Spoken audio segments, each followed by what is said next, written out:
আসসালামু আলাইকুম দর্শক শ্রোতা, আশা করি সবাই ভালো আছেন। আলহামদুলিল্লাহ, আল্লাহ তাআলার রহমতে আমরাও ভালো আছি। পরন্ত বিকালে চলে যাচ্ছি গড়াই রিভার পার্কে।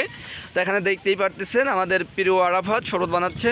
তো আমরা কি শরবত বানাচ্ছে আমরা আরাফাতের কাছ থেকে জানবো। আরাফাত, তুমি কিসের শরবত বানাচ্ছ? লেবু আর টেঙার শরবত। লেবু আর টেঙের শরবত। ও আচ্ছা, সিয়াসিড আছে। সাথে চিয়াসিড আছে। এগুলো প্রাইস কত করে নিচ্ছ? তোমার শরবতের মূল্য 10 টাকা আর 20 টাকা। 10 টাকা আর 20 টাকা। 10 টাকাগুলোই কি কি দিচ্ছ এবং 20 টাকাগুলোই কি কি দিচ্ছ যদি একটু তুমি বলতে। 10 টাকা তার দিচ্ছি এটা ট্যাং জি। আর হলো বিট লবণ হ্যাঁ, আর হলো লেবু। লেবু। আর 20 টাকারটাই এই হচ্ছে সিয়াসিড, তারপরে হলো লেবু ট্যাং এবং বিট লবণ।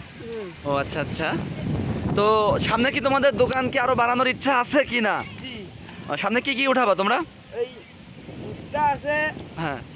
ঝালমুড়ি আছে, চটপটি আছে, হালিম আছে।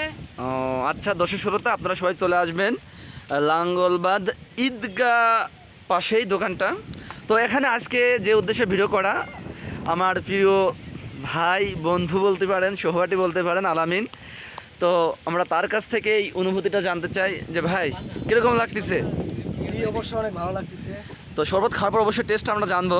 অবশ্যই অবশ্যই, এই জন্য অপেক্ষায় আছে। এই যে শরবত তৈরি হচ্ছে, জি জি জি। আমরা চাতক পাখির মতো তাকিয়ে আছি শরবতের দিকে। ও। কিরকম হবে শরবত? যেহেতু গরমের দিনে তৃষ্ণার্ত মেটানোর একটা প্রক্রিয়া এই চলতেছে। ছোট ভাই আছে, ছোট ভাই বানাচ্ছে। হ্যাঁ, এই যে চলে যাচ্ছে আমাদের প্রিয় ভাইরা। আগে দিই।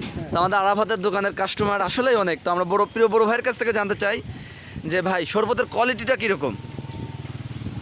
এই গরমে স্বস্তি পেতে অবশ্যই এই শরবত খেতে হবে। খেতে হবে না? যারা খেতে চান অবশ্যই চলে আসবে। শরবতের ইটা ভালো লাগছে না? টেস্টটা ভালো না? যাক, ধন্যবাদ। জানাত নে।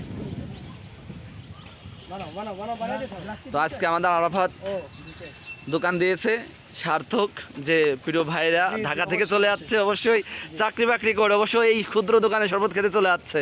তো এটা আসলে অনেক বড় পাওয়া, যা বলার মতন না। ভাই আপনার কাছে কিরকম লাগতেছে?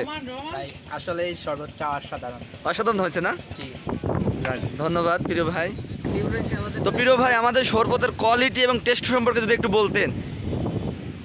ভাই কথা হচ্ছে ঢাকা থেকে আসছি। ঢাকা থেকে আসার পর শুনলাম যে এইখানে শরবতটা নাকি অনেক সুন্দর। জি জি জি। আসলেই সুন্দর। শরবতের টেস্টটা অমাইক, মানে এক কথায় বলার মতো না। বলার মতো। খুব ভালো লাগছে না ভাই? খুব ভালো লাগছে ভাইটা। তো আপনাদের কাছে একটা রিকোয়েস্ট থাকবে, আপনার যারা ফ্রেন্ড সার্কেল ভাই ব্রাদার আছে সবাইকে ইনশাল্লাহ পাঠিয়ে দেবেন। অবশ্যই অবশ্যই ভাই, আমরা তো এখানে প্রতিনিয়ত আসি, জি জি জি। ভাইয়ের কাছে আসবো। তো আমরা প্রিয় ভাই আলামিনের কাছ থেকে জানবো, প্রিয় ভাই কি অবস্থা? অনেকদিন পর দোকানে আসছেন, মনটা অনেকদিন পর আসছি, ঠিক আছে, অবশ্যই ভালো লাগছে। আর বিশেষ করে ভালো লাগছে এই শরবত, ঠিক আছে। বিগত 4 বছর পর দেখা, যেহেতু জীবিকার থাকি, এখন ঢাকায় থাকি, ঢাকা থেকে ভিডিও দেখলাম যে ভাইয়ের এই শরবত, এসে আসলে অনেক ভালো লাগছে। ভাইয়ের সাথে অনেকদিন পর দেখা। তবে একটি কথা না বললেই নয়, সেটি হচ্ছে এক সময় আমরা এই লাঙ্গলবাদ বাজারে ঘুরছি ফিরছি, খেলাধুলা করছি, সবই করছি, এক কথায় পুরো লাঙ্গলবাদ রাজ করছি। কিন্তু এখন জীবিকার তাগিদে অনেক দূরে থাকি, এই জন্য অনেকদিন পর আসলাম। তবে খুব সুন্দর লাগছে এই শরবত। ধন্যবাদ প্রিয় ভাই, চলে আসবেন। জি জি অবশ্যই। হ্যাঁ প্রিয় ভাই, আপনার কাছে কিরকম লাগতেছে শরবতের কোয়ালিটি? এই শরবতটা এত সুন্দর, যদি না আসতাম বুঝতেই পারতাম না এই শরবতটা এত সুন্দর। এত সুন্দর না? ঢাকা থেকে আসছি এই শরবত খাইতে। আমি ভিডিও দেখতাম যে কি লাঙ্গলবাদ ঈদগার পাশে এই শরবত বানাচ্ছে। আমি এই শুধুমাত্র এই শরবত খাওয়ার জন্য আজকে আসা এই আলামিনের সাথে। যাক, ধন্যবাদ প্রিয় ভাই, সবাই ভালো থাকবেন। আর যারা শরবত খাইতে চান অবশ্যই লাঙ্গলবাদ ঈদগাহ ময়দানের পাশে চলে আসবেন, ইনশাল্লাহ ভালো শরবত দেওয়ার চেষ্টা করবো আমরা সবাই।